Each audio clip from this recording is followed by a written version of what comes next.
गीता में अर्जुन को स्वयं भगवान कह रहे हैं कि उस परमेश्वर की शरण में जा, उसके लिए उन संतों के पास जा जो तत्वदर्शी हो। इसी प्रकार हजरत मोहम्मद को उनका अल्लाह कह रहा है कि कोई और पूर्ण परमात्मा है, उसको पाने के लिए उन तत्वदर्शी संत की तलाश कर। वो प्रभु कौन है, ये जानने के लिए कृपया अवश्य सुनिए जगत गुरु तत्वदर्शी संत रामपाल जी महाराज के अमृत वचन। परम आदरणीय श्री प्रेम रावत जी महाराज उर्फ बालेगीश्वर जी ने तथा श्री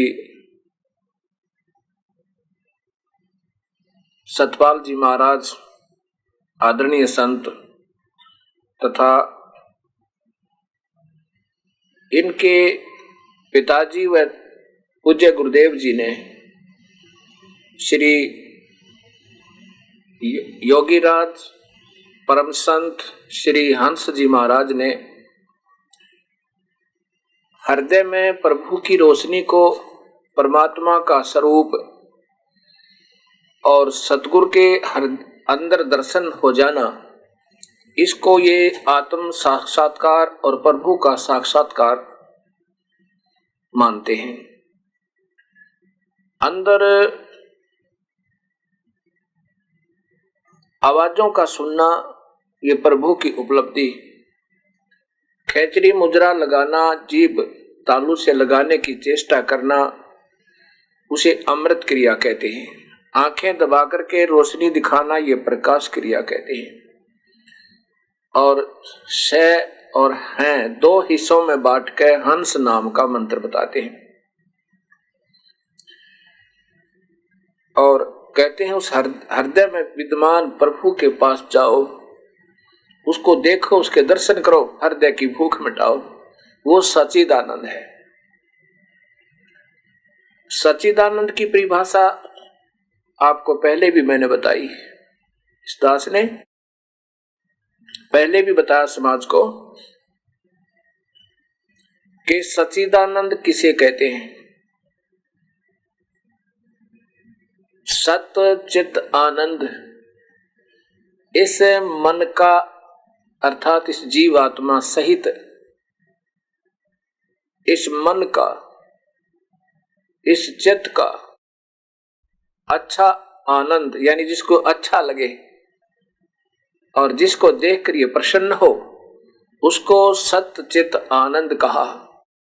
अब जैसे अंधेरे के अंदर 25 वाट का बल्ब जगा दिया जाता है, तो अंधेरे के अंदर उन जुगनुओं को, उन पतंगों को, उन मच्छरों को, उन मक्खियों को, वो सच्चिदानंद हो गया और उसकी तरफ देखकर आकर्षित हो गए और बड़े प्रसन्न हुए। उसके चक्कर काट रहे हैं, उसके ऊपर मंडरा रहे हैं। और उसके बाद 100 वाट का बल्ब जगा देवे तो फिर वो सच्चिदानंद नहीं रहा। कौन? 25 वाट का बल्ब सच्चिदानंद नहीं रहा, फिर वो 100 वाट का बल्ब सच्चिदानंद हुआ। उसके बाद अगर 500 का जगा दें तो फिर 100 वाट का भी बल्ब सच्चिदानंद नहीं रहा, फिर 500 वाट का सच्चिदानंद हुआ। ऐसे ही फिर 1000 वाट का जगा दिया तो 1000 वाट का सच्चिदानंद हो गया, 500 वाट का उनके लिए सच्चिदानंद नहीं रहा। और जब सूर्य उदय हो जावे फिर ये भ्रमणा और भटकना इस प्राणी की सब मिट जावे। वो सीमित प्रकाश था और वो असीमित हो गया। इसी प्रकार जितने भी महापुरुष कबीर परमेश्वर की जिन पे कृपा हुई, उनको छोड़ गए अन्य सभी महर्षियों ने, ऋषियों ने, संतों ने, पंथों ने, उनके द्वारा स्वरचित शास्त्रों ने यही बताया है कि परमात्मा कोई निराकार कह देता है, कोई साकार कह देता है। लेकिन अभी तक जो इन महापुरुषों ने बताया है कि प्रकाश है प्रभु का, वह देखना प्रभु के दर्शन केवल प्रकाश है, और वही और फिर उसको साकार बता रहे हैं। ये तो व्याख्या इन्हीं से सुनी अपने जीवन में, और इतने शास्त्र, वेद, गीता, जो कुछ भी अन्य महापुरुषों के शास्त्र पढ़े, उन्होंने भगवान को निराकार बताया और प्रकाश बताया। इन्होंने प्रभु को आकार बताया और साथ में वही प्रकाश बताया। और सभी ने ओम नाम के जाप की व्याख्या की, ओम नाम को नकारा नहीं, इन्होंने ओम नाम को रिजेक्ट कर दिया कि ओम नाम की तो पूजा करनी ही नहीं, और ना ही गीता के पाठ से कुछ होने वाला है, ना ही कोई यज्ञ या हवन से कुछ होने वाला है। यज्ञ हवन आदि भी ये भक्ति नहीं है। कहते हैं ऐसा कहां लिखा है गीता में इन क्रियाओं के करने का। ये श्री हंस जी महाराज, परम आदरणीय श्री हंस जी महाराज के अपने वचन हैं। पहले ये दिखाता हूं आपको। अमृत के कलश आदरणीय श्री परम संत हंस जी महाराज का जीवन एवं दर्शन, इनके पृष्ठ नंबर 291 और 92 पे, ईश्वर अंश जीव अविनाशी, यह लिखा है, बताओ कि जब तुम पूजा पाठ हवन इत्यादि करते हो तो तुम्हारा मन कहाँ टिकता है, अर्थात इनसे तुम्हारा मन नहीं रुक सकता। ध्यान सुमन तो मन को एकाग्र करने के लिए ही किया जाता है। आगे बताते हैं कि मैं जो नाम बताता हूं वह किसी का बनाया हुआ नहीं है। विष्णु, शिव, ऋषि, मुनि सब उसके बनाए हुए हैं। वही सत्य नाम है, अखंड नाम है, पावन नाम है, वही राम नाम है। हमारे ज्ञान से सब सदग्रंथ ठीक ठीक समझे जा सकते हैं, सब रहस्य खुल जाता है। आगे देखिएगा, नीचे लाना, यहां देखना कि बहुत से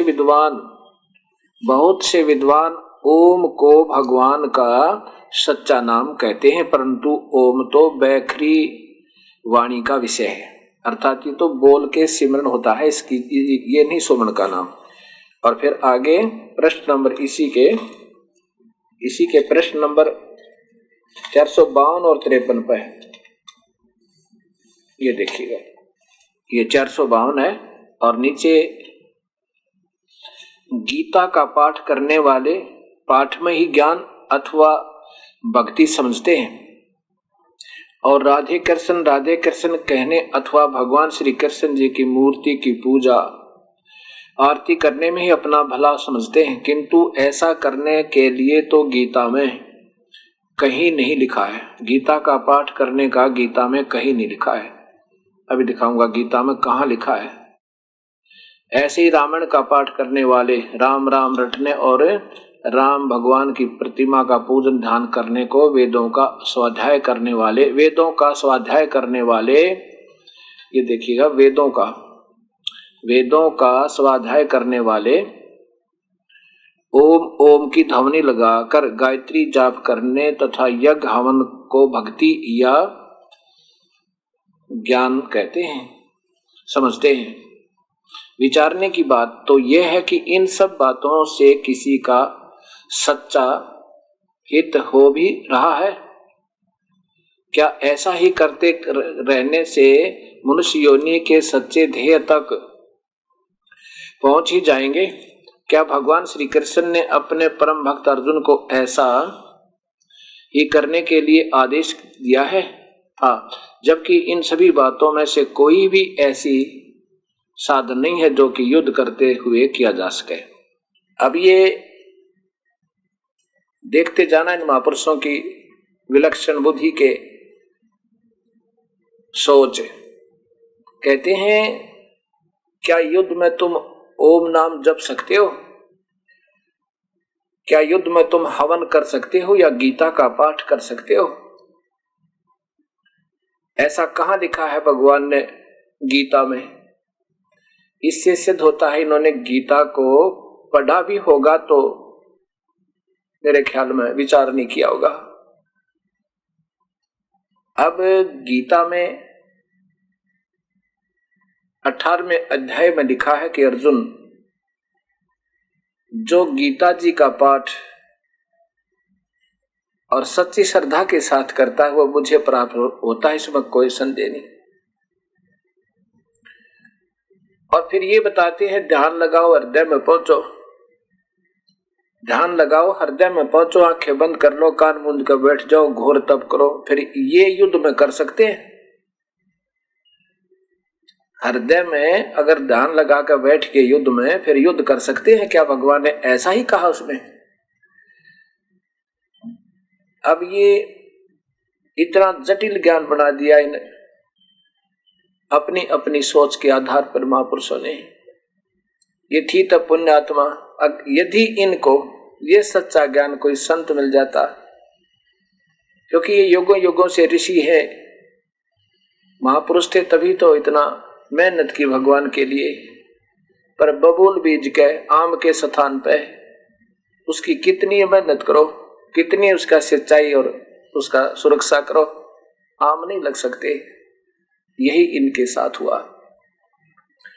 अब दिखाते हैं आपको। गीता में यज्ञ करने का के लिए भगवान ने कहा है कि जो यज्ञ नहीं करते, अर्थात 5 यज्ञ करनी होती, ये अवश्य करनी चाहिए। गीता में लिखा है कि सबसे पहले ब्रह्मा ने जो सृष्टि कल्प के प्रारंभ में रची,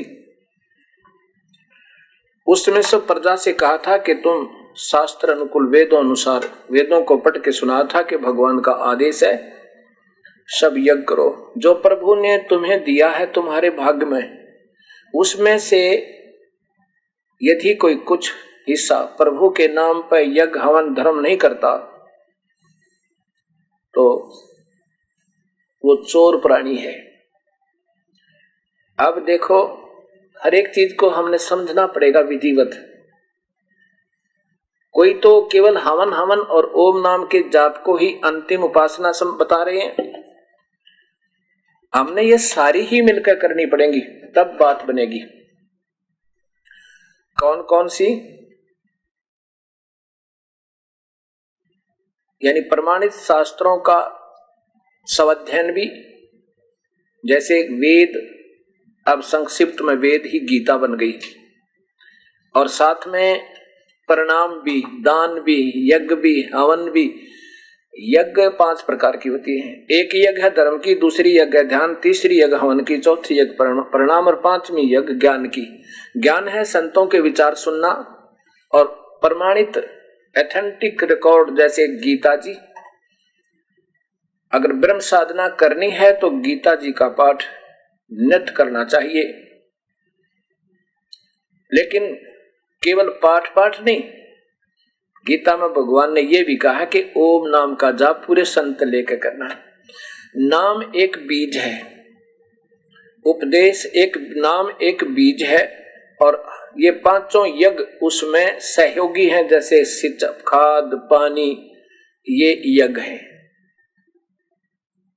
यदि हमने बीज नहीं बीजा, ओम नाम नहीं जपा और गीता का पाठ भी करते रहे, गीता जी का, और धर्म भी करते रहे, तो वो व्यर्थ है, पूर्ण लाभ नहीं होगा। व्यर्थ का तात्पर्य है पूर्ण लाभ नहीं होगा। अब जैसे हमने बीज बीजा, अब क्या कहते हैं बंदी छोड़, यही बताना चाहते हैं कबीर साहब कि तुम समझ नहीं पा रहे हमारी बातों को, हम कहना क्या चाहते हैं। ये देखो, ये हमने एक पौधा बीजा, आम का पौधा बीजा, नीचे इसका बीज लगाया, सिंचाई प्रारंभ की विधिवत, और यहां पर हमने ये हवन रूपी, ये यज्ञ रूपी, ये जल, खाद, इसकी सुरक्षा, इसमें को गुड़ाई, ये करते रहे, तो कहां फल लगेंगे? यहां लगेंगे।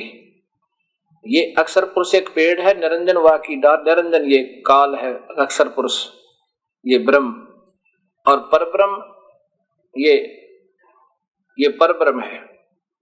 ये ब्रह्म गलती से लिख दिया, हाँ ये ब्रह्म है, क्षमा करना, ये परब्रह्म है।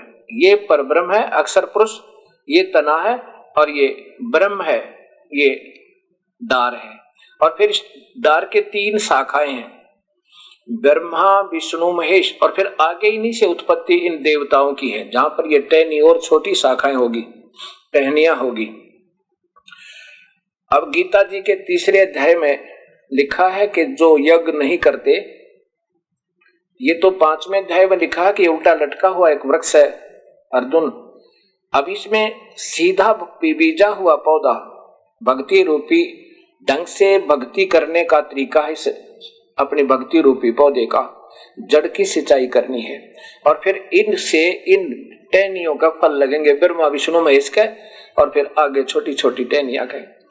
अब यहाँ कहने का भाव गीता में यह है कि तुम इसकी सिंचाई करो, पूर्ण परमात्मा को भोग लगाओ, यज्ञ करो, गुरु बनाओ, उसके गुरु की आज्ञा में रहो, और फिर जैसे वो बताओ इस सिंचाई, भक्ति रूपी सिंचाई के नाम लेकर फिर यज्ञ हवन धर्म ये 5 यज्ञ आपने करते रहना होगा। तब ऐसा करने से इनके जाकर टहनियां का फल लगेंगे। प्रथम तो आपको गीता जी में लिखा है कि यज्ञ करो, नहीं करते वो चोर पापी हैं। जो यज्ञ नहीं करते वो पापी प्राणी हैं। ये देखिएगा अध्याय नंबर 3 के और श्लोक नंबर 11 से प्रारंभ करेंगे। ये देखो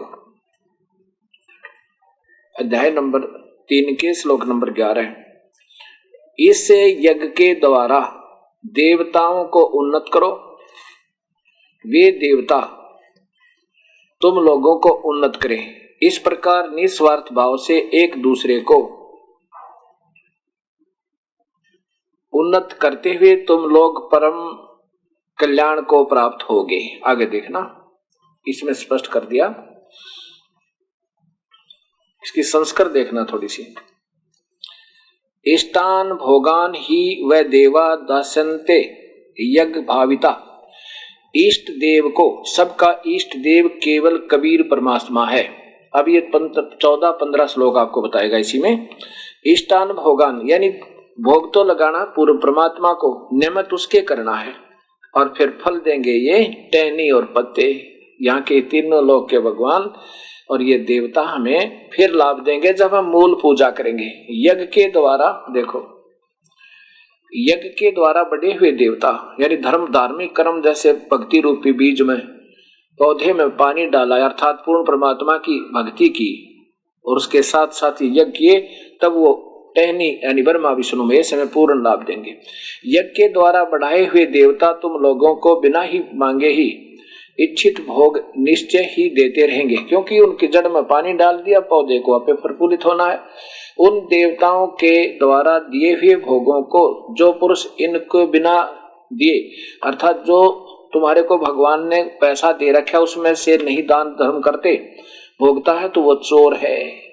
जो धर्म यज्ञ, ये 5 यज्ञ नहीं करता, धर्म यज्ञ, हवन यज्ञ, ये तो द्रव्य से होती हैं।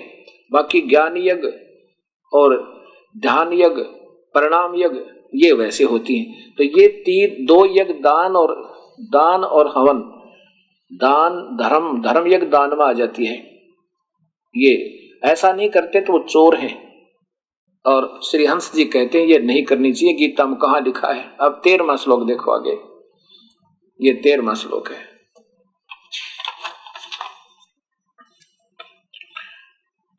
यज्ञ से बचे हुए अन्न को खाने वाले श्रेष्ठ पुरुष, बचे हुए का तात्पर्य होता है पहले इष्ट देव को भोग लगाया जाता है जो कबीर परमेश्वर है, पूर्ण ब्रह्म है, उसके बाद फिर सबको भोजन खाना होता है। उससे ऐसा ना करने वाले पापी हैं। ऐसा करने से क्या होता है? श्रेष्ठ पुरुष सब पापों से मुक्त हो जाते हैं। पापी लोग पापा अपना शरीर पोषण के लिए ही अन्न पकाते हैं और वे तो पाप को खाते हैं। अब देखो ये 13वां श्लोक आपको सुना दिया। अब गीता जी को ऐसे पढ़ाना था हमारे को, हमारे पूर्वजों को, उन बड़ी बड़ी आत्माओं को सबको भूत बनवा दिया, भूत पुजवा के। अब ये इन्होंने कह दिया कि यज्ञ हवन भी कहाँ लिखा है? गीता में करना है। कहाँ लिखा है कि गीता का पाठ करो? अब इसमें स्पष्ट किया है कि जब सृष्टि रची कल्प के अंत में, ये 10 नंबर में है, ये रह गया थोड़ा, ये 10 नंबर फिर देख लो इसी गीता जी का कि जब ये सृष्टि रची गई थी उस समय ब्रह्मा ने कहा था, ये 10वां श्लोक है, वही 3रे श्लोक अध्याय का, प्रजापति ब्रह्मा ने कल्प के आदि में यज्ञ सहित प्रजाओं को रचकर यह कहा था, तुम लोग यज्ञ के द्वारा वृद्धि को प्राप्त हो और यह यज्ञ तुम लोगों को इच्छित भोग कराने वाले हो।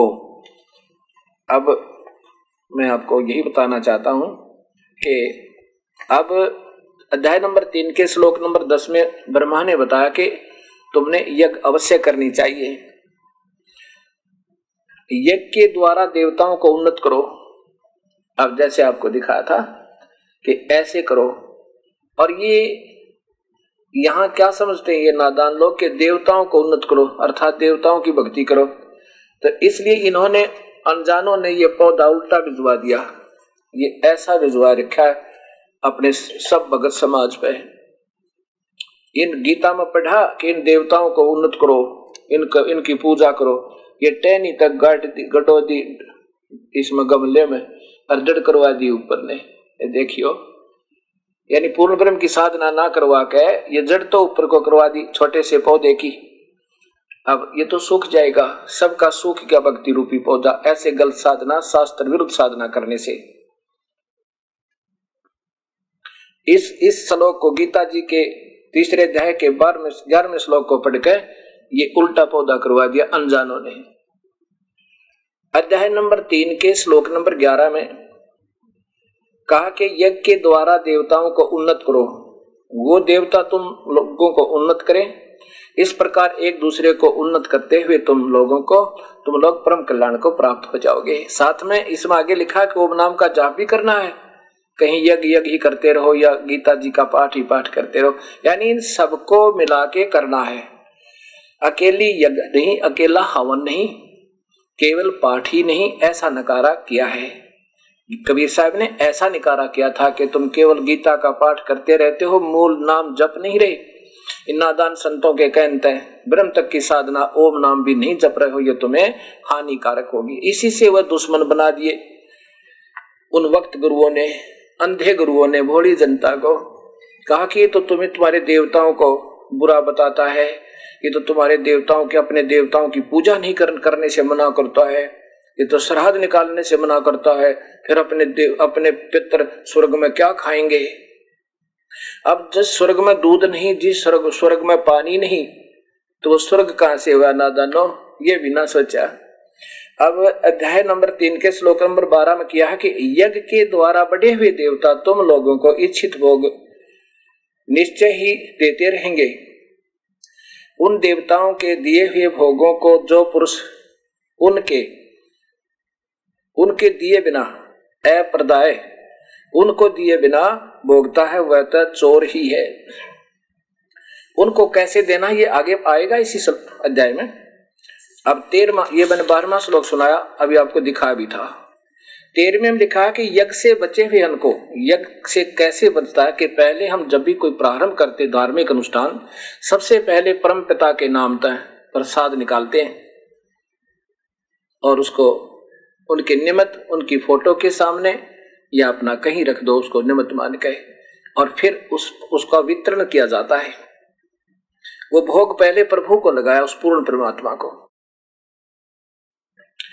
और फिर उस बचे हुए भोजन को सब खाते हैं। ऐसा करने से, ऐसा जो नहीं करते, यज्ञ से बचे हुए अन्न को खाने वाले श्रेष्ठ पुरुष सब पापों से मुक्त हो जाते हैं। कौन से सब पाप? जो यज्ञ धर्म हवन और ज्ञान यज्ञ नहीं करते। ज्ञान यज्ञ है धार्मिक शास्त्रों का पठन पाठन और सत्संग श्रवण। अगर ऐसा नहीं करते, हवन नहीं करते और धर्म नहीं करते, जैसे यहाँ खंड भंडारे चलते हैं प्रभु के नाम पे इस क्रोथा आश्रम में, लेकिन विधिवत साधना से, अगर नाम ठीक नहीं है चाहे भंडारे भी करते रहना, वो वास्तविक लाभ नहीं है। नाम ठीक नहीं है चाहे आप ध्यान भी लगाते रहना, ध्यान एक यज्ञ है और यज्ञ का फल प्रभु प्राप्ति नहीं है। चाहे किसी पर कुछ भी सोच कर करो, आप मेडिटेशन जो करते हो ये ध्यान यज्ञ है और ध्यान यज्ञ से प्रभु प्राप्ति नहीं है, अन्य लाभ है। जब तक हम नाम नहीं बीजेंगे तब तक सभी यज्ञ निष्फल है।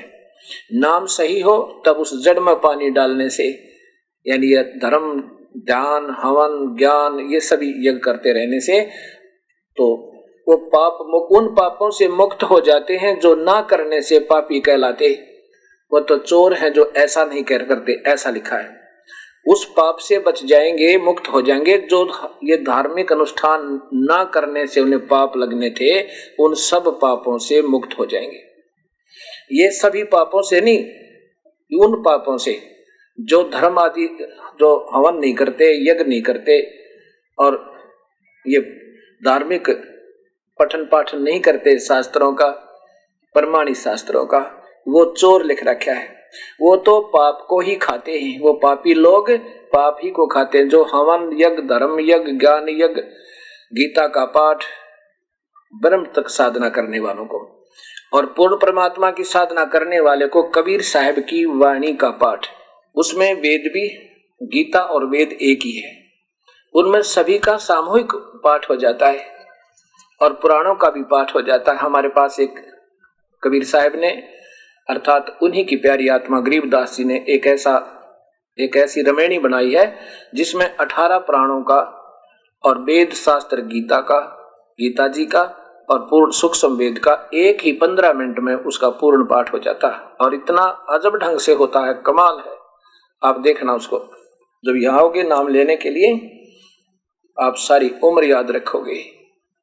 अब 14 और 15 में वो स्पष्ट किया है कि वो कौन है, वो परमात्मा जिसको भोग लगाना है, जिसकी पूजा प्रारंभ करने से फिर देवता प्रफुल्लित होंगे, उसके प्रफुल्लित होने से फिर वो बढ़ के, यानी फिर तुम्हें उनको फल लगेंगे, ब्रह्मा विष्णु महेश रूपी टहनियों का फिर फल लगेंगे।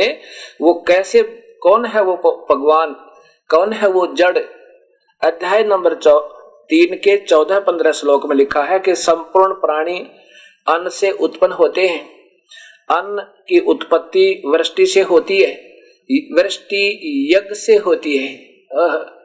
जो वर्षा इन धार्मिक यज्ञ, हवन से, धर्म से, इनसे वर्षा होती है और यज्ञ विहित कर्मों से उत्पन्न होते हैं। यज्ञ अच्छे कर्मों के कारण होते हैं, शास्त्र अनुकूल साधना से होते हैं और कर्म को तू काल से, ब्रह्म वेद से उत्पन्न हुए जान। इन्होंने लिखा वेद से नहीं, ये है ब्रह्म का अर्थ है ब्रह्म, इच्छर पुरुष काल भगवान ने ही,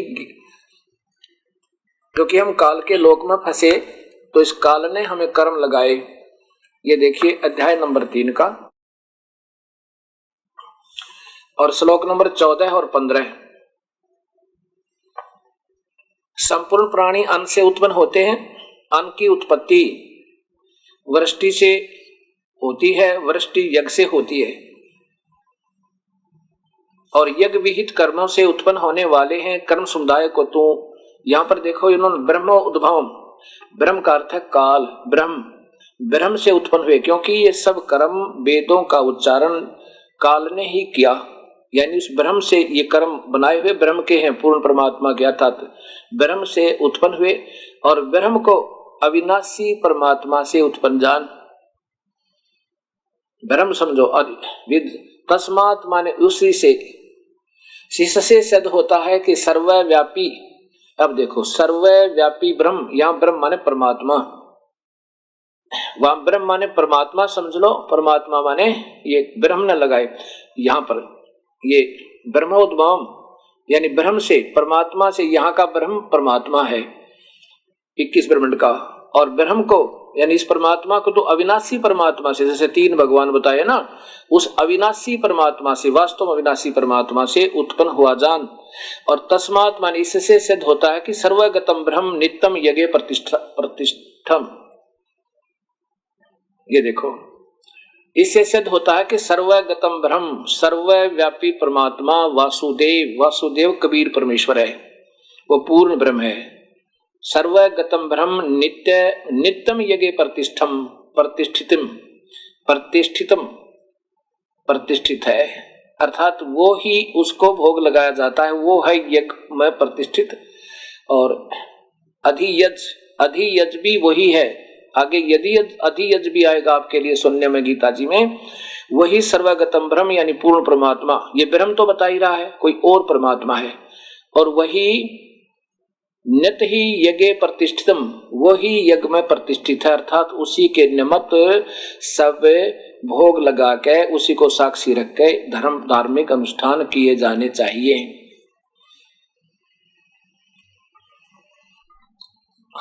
यहाँ पर ये अनजान,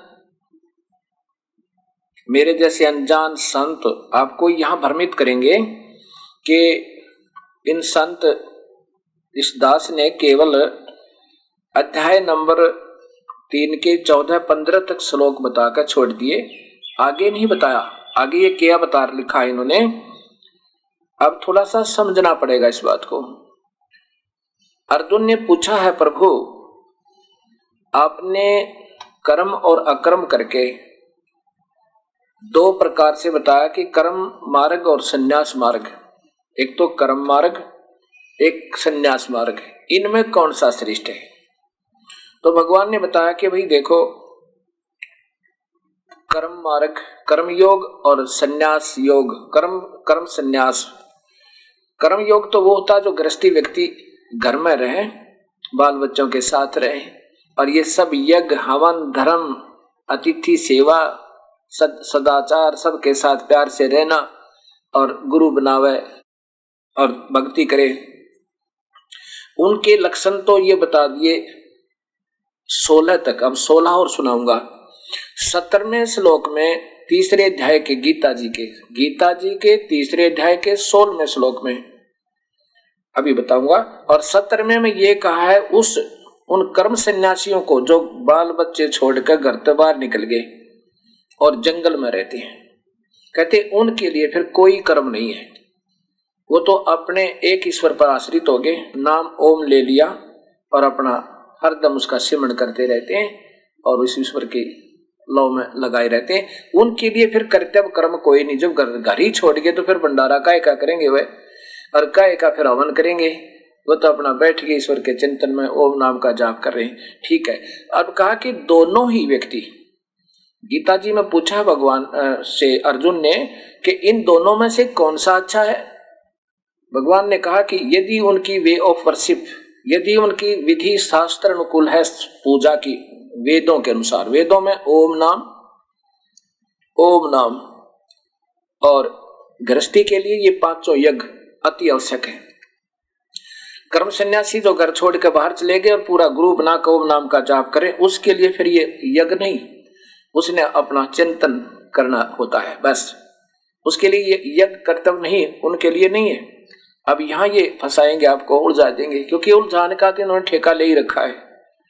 और 3 परमात्मा बता रखे, ये काल घुमा फिरा के काल पर हृदय में, घुमा फिरा के काल के हृदय में रोशनी देखो है। और अब देखो इसी 3रे अध्याय के 16वें श्लोक में स्पष्ट किया है कि वो तो पाप आत्मा है जो ऐसा नहीं करते। ये गीता जी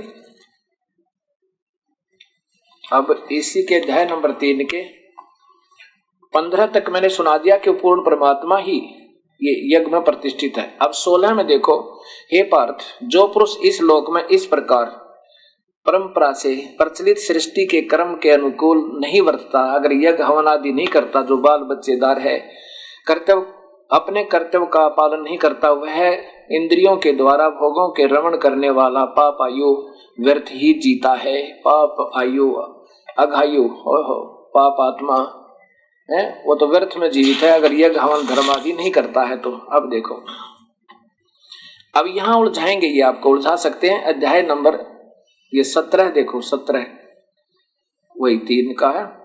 परंतु जो मनुष्य आत्मरत एवं आत्मा में ही रमण करने वाला और आत्मा में ही तृप्त है तथा आत्मा में ही संतुष्ट हो, उसके लिए कोई कर्तव्य नहीं है। जो घर छोड़ गया, आत्मा में तो ये रमण करेगा जिसने और कोई काम ना हो। जैसे हम तो बाल बच्चेदार और हमने सब कार्य भी करने हैं, किसी ने नौकरी करनी है, किसी ने मजदूरी करनी है और किसी ने व्यापार करना है, कोई अपनी खेती बाड़ी करता है। तो हमने तो ये कर्तव्य कर्म जो बता रखे हैं, यज्ञ 5 करते रहना होगा। अगर ऐसा नहीं करते गृहस्थी आदमी तो पापात्मा, नीच व्यक्ति और दुष्ट लोग लिखे, वो चोर लिखे भगवान के। और ये महापुरुष जी कहते हैं, कहाँ लिखा गीता में कि यज्ञ हवन करो। अब ये बुद्धि मेरी या तो मेरी फेल होगी, और ना इन्होंने सोचना पड़ेगा महापुरुषों ने कि तुम क्या बोल रहे हो और क्या कर गए। अब भी बात समझ जाता, कुछ नहीं बिगड़ा, प्रेस्टेज इशू नहीं बनाना इसको। मैं तो इस सब संतों के चरणों के जूतों की धूल समझना। मुझे मेरी भी नम्र प्रार्थना है कि आप दोबारा फिर सोचो। अब तीसरे अध्याय के 17वें श्लोक में ये कहा कि जो हरदम ईश्वर में रमण करता है, नाम ले लिया उसने, और फिर प्रभु का चिंतन करता रहता है और घर त्याग गया, दिन रात तो वही करेगा, नहीं तो गांव में घर में रहेगा तो अपना काम भी करना होगा, तो सब कर्म नहीं छोड़े जा सकते, तो बाहर चला गया। कहते हैं उसके लिए फिर कोई कर्तव्य कर्म बकाया नहीं रहता, उसका फिर इस संसार में कोई मोह भी नहीं रहता, ऐसा लिखा है उसके लिए नहीं। लेकिन जो गृहस्थी हैं, जो कर्म योगी हैं, उनके लिए, और ये सब कर्म योगी हैं, ये महात्मा जी स्वयं बाल बच्चेदार हैं और सब शास्त्र विरुद्ध कथन कर रहे हैं, बता रहे हैं। ये तीनों महाशक्तियां,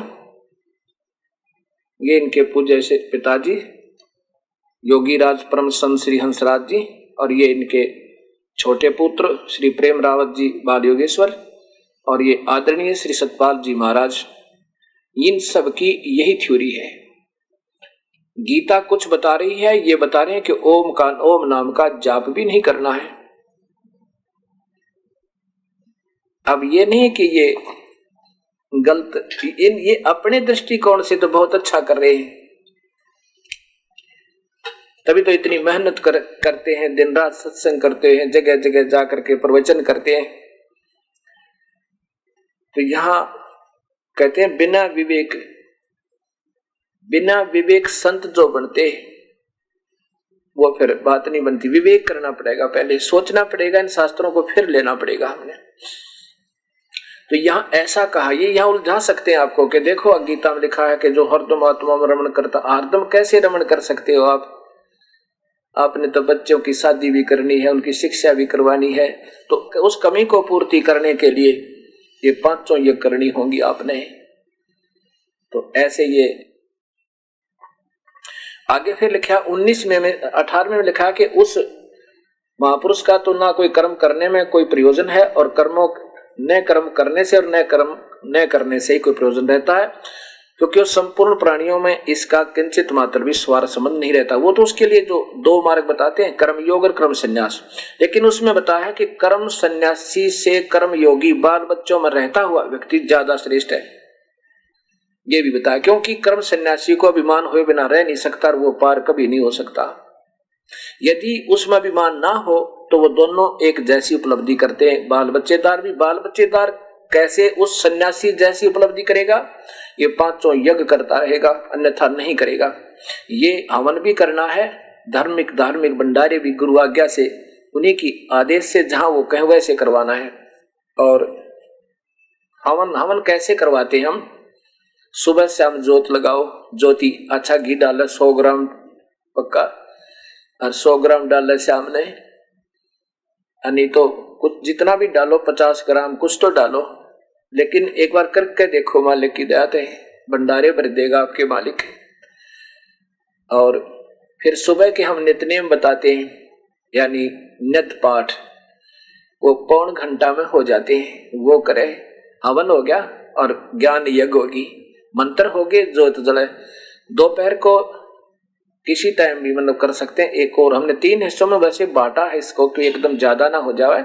हमारे संतों, हमारे गुरुदेव ने पहले सुबह नित्य नियम बोलते हैं उसको, नित्य कर्म यानी सुबह के, और एक दोपहर के बाद या किसी टाइम भी कर लो जब टाइम मिला आपने, और एक शाम को आरती। दोपहर को रमैणी है जिसमें सभी पुराण, सभी वेद, सभी शास्त्रों की बड़े आसान से पाठ हो जाता है। और खाना खाने के बाद एक आरती बोलते हैं, अन्नदेव की आरती। उसमें कम से कम भी 10-12 कथा हो जाती हैं सिर्फ 2 मिनट 2.5 मिनट में। अब कैसे कथा होती है? जैसे अन्नदेव की आरती में आया है कि रावण मांगन गया चून ताते लंक वही विरोन, या एक पूरी रामायण की कथा होगी, क्योंकि हमारा माइंड कंप्यूटर से भी तेज है। हमने रामायण की कथा सुनी होगी तो एक ही लाइन में पूरी रामायण हमारे दिमाग में घूमेगी, हृदय में वो सारी बातें याद आएगी। कैसे भगवान राम को वनवास हुआ था, कैसे उनकी उत्पत्ति हुई थी, कैसे फिर सीता हरण हुआ था, कैसे रावण मरा था, यानी पूरी कथा एक ही सेकंड में इस मन ने सारी कह दी। फिर कहते हैं कि तंदुल विपुर को दिए देख रति सुदामा पुरी अलेख। तंदुल माने चावल, सुदामा ने किसको दिए? भगवान श्री कृष्ण को आदर से भेंट किए, अर्थात वो छुपा रखे थे काख में, भगवान ने प्यार से छीन कर खाए थे और फिर उनका एक सुंदर महल रच दिया। अब यह कथा होगी। ऐसे ये कथाएं हम आपको एक ही सेकंड में, ना जाने कितना लाभ हो जाएगा। कथाएं भी सुननी है, कथाएं भी करनी है, लेकिन केवल कथा करता रहना ये भी अज्ञानता है। ऐसी कथा रामायण की आप कथा को हफ्ते में करें, हम उसको एक सेकंड में करवाओ आपकी। रावण मांगन गया चून ताते लंक वही बैरूने, हृदय में गदगद होवे और एक सेकंड में वो दुख आवे। माँ के साथ क्या बद सलूक किया था उस पापी रावण ने कैद में, और कैसे फिर भगवान ने उसको निष्कासित कर दिया था, कैसे उन्होंने वहां अपना जीवन निर्वाह किया होगा ऋषि वाल्मीकि अगर पे। अब एक ही इसी दोहे में पूरी रामायण होगी, इसने 7 वर्ष दिन में कर लो अगर आपको याद है। हाँ ठीक है, याद कराने के लिए आप पढ़ा सकते हो, बोल सकते हो, बता सकते हो, उसके बाद फिर उसी पर नहीं, इतने में वह सारी कथा हो जाती है। ऐसे हम आपको ऐसा तरीका बताएंगे, क्योंकि कथाएं भी सुननी है। कबीर साहब कहते हैं कथा करो करतारे की, सुनो कथा करतारे, और कथा सुनियो नहीं कहें कबीर विचारे। अब सबको सभी क्रिया करनी, लेकिन नाम सही होगा तो ये लाभ देंगे, अन्यथा नहीं। ये तो उस भक्ति रूपी मंत्र, जैसे ब्रह्म साधना में ओम मंत्र, पूरे संत से लेकर फिर गुरु मर्यादा में रहते हुए और फिर ये यज्ञ हवन धर्म ये कथा करता रहे, फिर ये भक्ति रूपी पौधा आपका सफल होगा। मना नहीं किया संत कबीर साहब ने, लेकिन उनको सुना किसी ने नहीं। उस समय के वर्तमान संतों का जिनका बोलबाला हो रहा था, जिनके लाखों शिष्य हो रहे थे, उन्होंने भोली भाली आत्माओं को, अपने अनुयायियों को बहका दिया कि ये झूठ बोलता है, ऐसा कहीं नहीं लिखा है जो ये कहते हैं देवताओं को ये तो बुरा बताते हैं। इसलिए वो सारे दुश्मन कर दिए कबीर परमात्मा के। लेकिन अब समाज अनजान नहीं है। अब ये समाज आप ही सोचेगा इन महापुरुषों ने क्या हमारे साथ कितना अनजानपना किया हुआ है। अब मैं जो बताना चाह रहा था आपको कि उसका फिर इसमें कोई करने का प्रयोजन नहीं रहता, और हम गृहस्थी हमने सब कुछ करना होगा।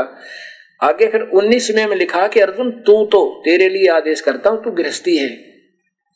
क्या है ये? अध्याय नंबर 3 का श्लोक नंबर 19 में स्पष्ट किया है।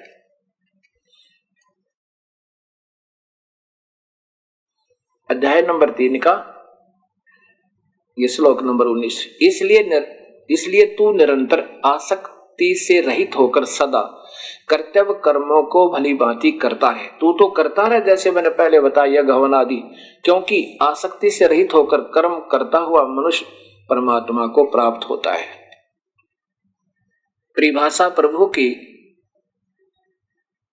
इस पवित्र चैनल आस्था के ऊपर प्रभु की प्यारी आत्माओं ने देखा और सुना और पढ़ा, तो कुछ एक के मन में शंका आई कि आपके गुरुदेव तो हमारे शिष्यों से बात किया, फोन किया कि केवल वही श्लोक सुना रहे हैं जो उनके लिए सूटेबल हैं, उनको ठीक जचते, बाकी छोड़ रहे हैं, उनका भी अनुवाद चाहिए। अब देखो लगातार आपको ये बता रहे हैं। अब आगे देखो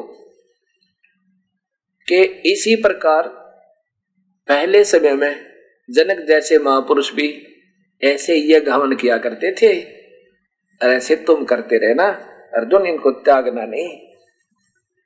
अब देखो ये अध्याय नंबर 3 का और श्लोक नंबर 20 देखना।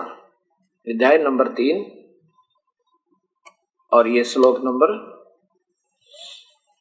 ये 20 है, पीछे इसकी संस्कृत रही है।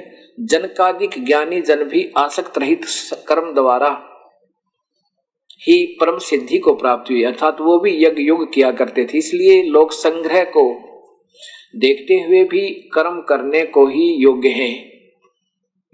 हैं, अर्थात तुझे भी कर्म करना उचित है, यज्ञ आदि करते रहना चाहिए। ये देखो, श्रेष्ठ पुरुष जो जो आचरण करता है, अन्य पुरुष भी वैसा ही आचरण करते हैं। क्या लिखा है?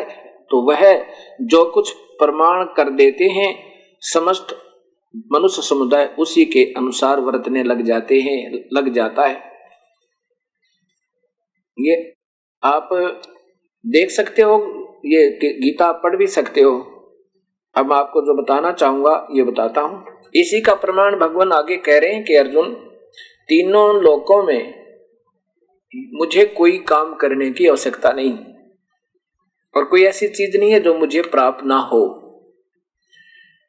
और फिर कहते हैं, यदि मैं सावधान होकर कर्म ना करूं, मैं भी अगर ऐसे क्रिया ना करूं,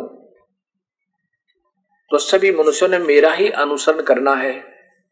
यदि मैं कर्म न करूं तो सब मनुष्य नष्ट भ्रष्ट हो जाएं और संस्कारता का करने वाला हूं, संकरता का करने वाला हूं, इस समस्त प्रजा को नष्ट करने वाला बनूं।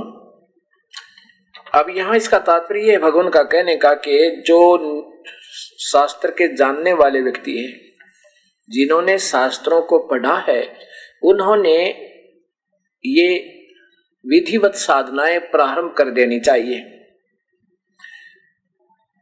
ये काल भगवान बोल रहा है, ये भी जानता हो कि तुझे कृष्ण समझ रहा है, तो कहता है कि सभी प्राणियों को, जो विद्वान पुरुष हैं, जिनको शास्त्रों का ज्ञान हो, उन्होंने विधिवत साधना करनी चाहिए। यज्ञ, हवन, धर्म, ज्ञान और ध्यान,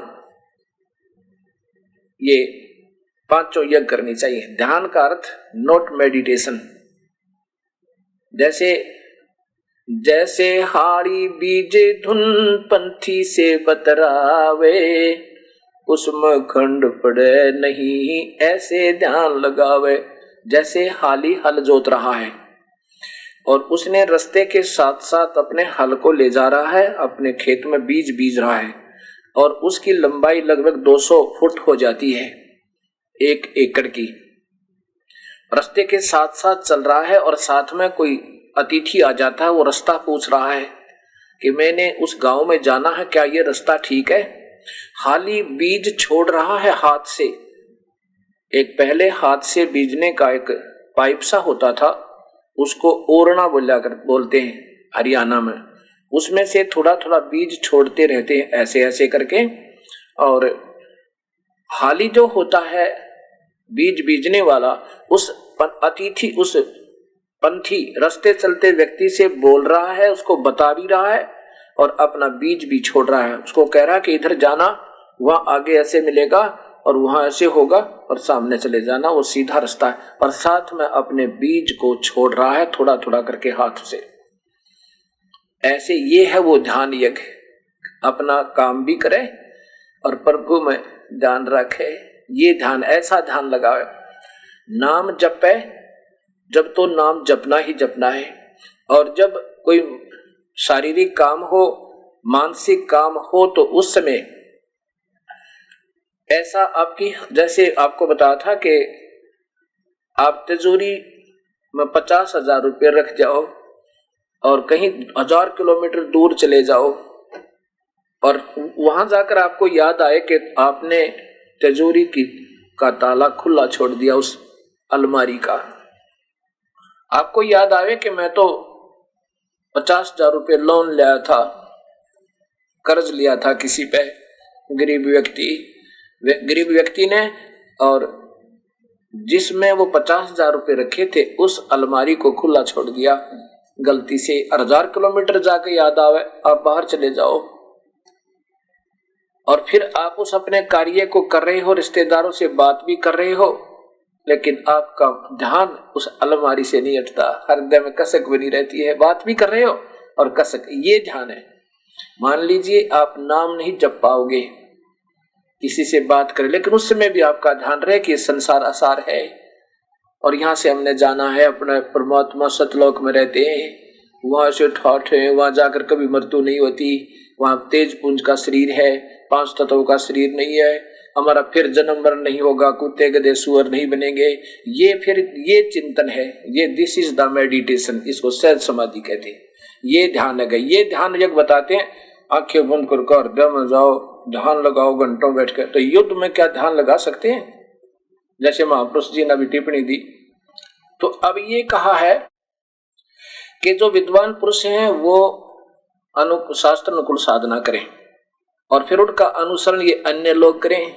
जब विद्वान पुरुष ही उनको गलत मार्गदर्शन करेंगे तो उनका अनुसरण कौन करेगा? अब बीच में थोड़ी सी टिप्पणी और देता हूं। ये शास्त्र विद साधना कैसे मोड़ पकड़ी हुई है। इतने महापुरुष जिनका दुनिया में बोलबाला, और वो ऐसे प्रवचन करते हैं बच्चा न मजाक हंसी आवे। देखिएगा, ये मानस धर्म सूत्र, ये है शीतल संत श्री मुरारी बापू, और ये कहां से प्रकाशित है?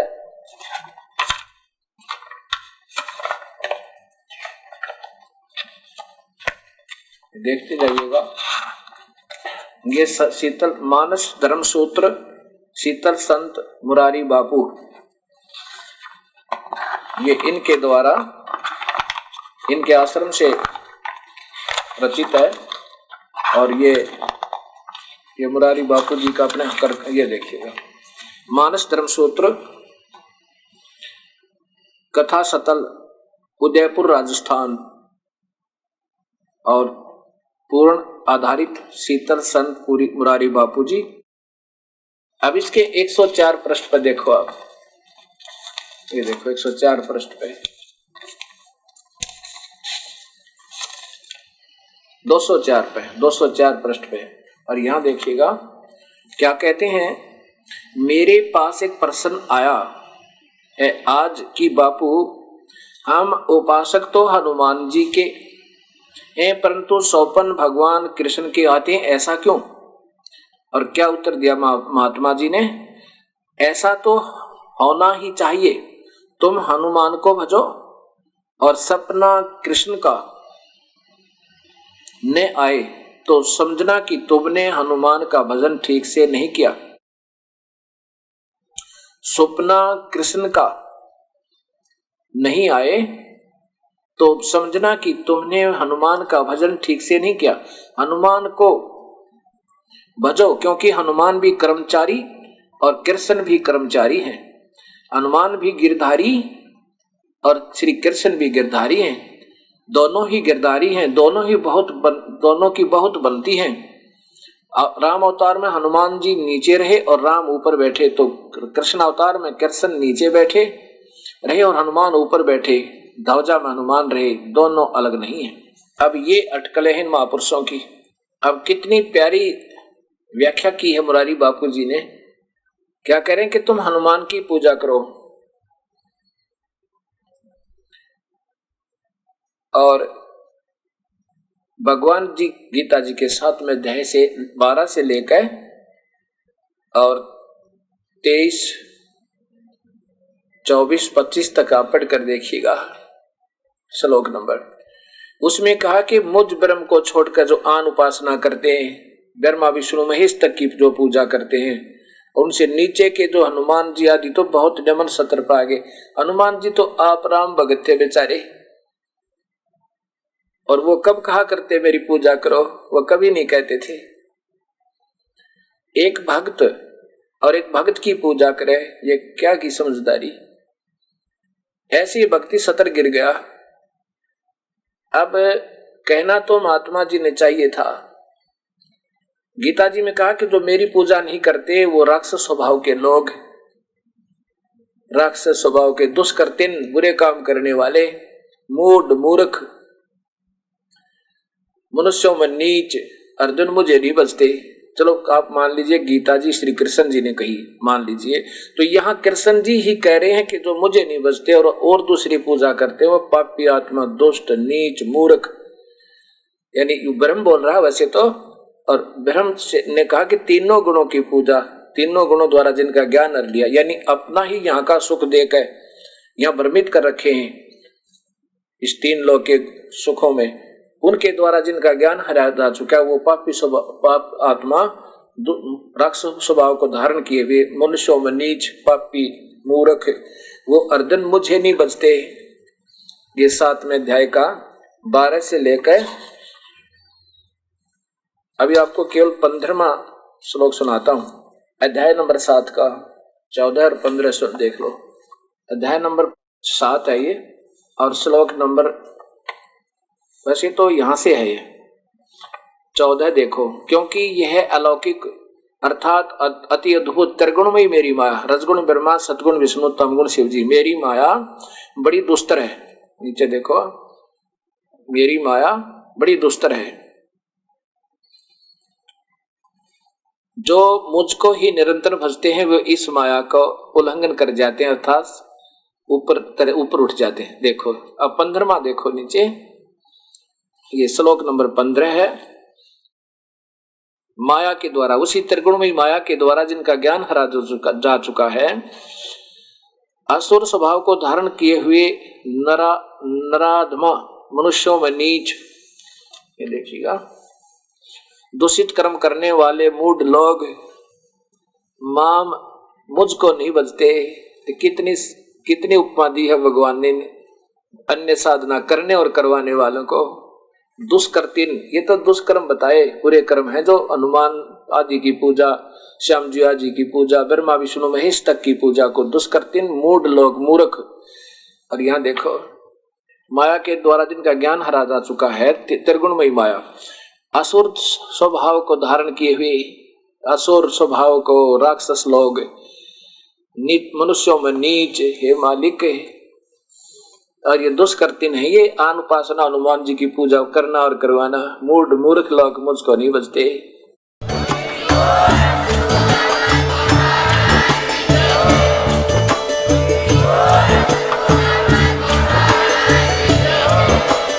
आप सुन रहे थे जगत गुरु तत्वदर्शी संत रामपाल जी महाराज जी के मंगल प्रवचन। अधिक जानकारी के लिए विजिट कीजिए हमारी वेबसाइट www.jagatgururampalji.org। संत रामपाल जी महाराज जी के शुभ आशीर्वाद से पूरे विश्व भर में 500 से भी ज्यादा नाम दीक्षा केंद्र हैं, जिन पर संत रामपाल जी महाराज जी द्वारा ऑनलाइन निशुल्क नाम दीक्षा दी जा रही है। अपने नजदीकी नाम दीक्षा केंद्र का पता करने के लिए संपर्क करें 8222880541।